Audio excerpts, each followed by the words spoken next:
ನಮಸ್ಕಾರ ವೀಕ್ಷಕರೇ ನಿಮ್ಮ ನಾಲಿಗೆ ಮೇಲೆ ಅಥವಾ ನಿಮ್ಮ ಹೊಟ್ಟೆ ಮೇಲ್ಗಡೆ ಮಚ್ಚೆ ಏನಾದ್ರೂ ಇದ್ರೆ ಅದಕ್ಕೆ ಯಾವುದಕ್ಕೆ ಸೂತ್ರ ಯಾವುದಕ್ಕೆ ಹಾನಿಕಾರ ಅನ್ನೋದನ್ನ ಇಂದಿನ ವಿಡಿಯೋದಲ್ಲಿ ನಾವು ತಿಳಿದುಕೊಳ್ಳೋಣ. ಇದೇ ರೀತಿಯಾದಂತಹ ಜ್ಯೋತಿಷ ಪರಿಹಾರ ವಿಡಿಯೋಗಳಿಗಾಗಿ ನಮ್ಮ ಚಾನಲ್ನ ಫಾಲೋ ಮಾಡ್ಕೊಳ್ಳಿ, ಲೈಕ್ ಮಾಡಿ, ಶೇರ್ ಮಾಡಿ. ವೀಕ್ಷಕರೇ, ನಿಮ್ಗಾಗ್ಲೇ ಇದರ ಬಗ್ಗೆ ಗೊತ್ತಿರಬಹುದು. ನಾಲಿಗೆಯಲ್ಲಿ ಮಚ್ಚೆ ಇರುವವರು ಮಾತು ಸತ್ಯ ಆಗುತ್ತೆ ಅನ್ನೋದು ಹೌದು, ಸತ್ಯ ಆಗ್ತದೆ. ಅದು 80% ಸತ್ಯ ಆಗ್ತದೆ.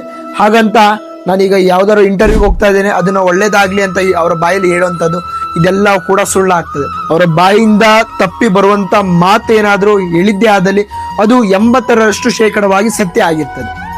ಮತ್ತೆ ನಿಮ್ಮ ಹೊಟ್ಟೆ ಮೇಲೆ ಭಾಗದಲ್ಲಿ ಏನಾದ್ರೂ ಮಚ್ಚೆಗಳಿದೆ ಅಂತ ಹೇಳಿದ್ರೆ ಇವರಿಗೆ ಸ್ವಲ್ಪ ಕಷ್ಟಕರವಾಗಿರುವಂತ ಲೈಫ್ ಆಗಿರ್ತದೆ. ಹಾಗೆ ಇವರಿಗೆ ಸುಖ, ಶಾಂತಿ, ನೆಮ್ಮದಿ ಕೂಡ ಶಾಶ್ವತವಾಗಿರ್ತದೆ. ಇವರಿಗೆ ಹಣಕಾಸಿನಲ್ಲಿ ತೊಂದರೆಗಳಾಗಿರ್ಬೋದು, ಮದುವೆಯಲ್ಲಿ ವಿಳಂಬ ಆಗಿರ್ಬೋದು, ಅಥವಾ ಅತಿಯಾಗಿ ಬಂದು ಸಾಲ ಬಾಧೆಗಳಲ್ಲಿ ಕಷ್ಟಗಳು ಅನ್ನೋದು ತುಂಬ ಹೋಗಿರ್ತದೆ. ಆದ್ರೂ ಕೂಡ ಇವರ ಲೈಫ್ ನಲ್ಲಿ ಸುಖ, ಶಾಂತಿ, ನೆಮ್ಮದಿ ಅನ್ನೋದು ಶಾಶ್ವತವಾಗಿರ್ತದೆ. ಯಾಕಪ್ಪ ಅಂತ ಹೇಳಿದ್ರೆ ಇವರು ಫ್ರೀ ಆಫ್ ಮೈಂಡ್ ಇರ್ತದೆ. ಯಾಕಂತ ಹೇಳಿದ್ರೆ ಯಾವುದೇ ಕಾರಣಕ್ಕೂ ಕೂಡ ಏನೇ ಯೋಚನೆ ಮಾಡುವಂಥದ್ದಲ್ಲ.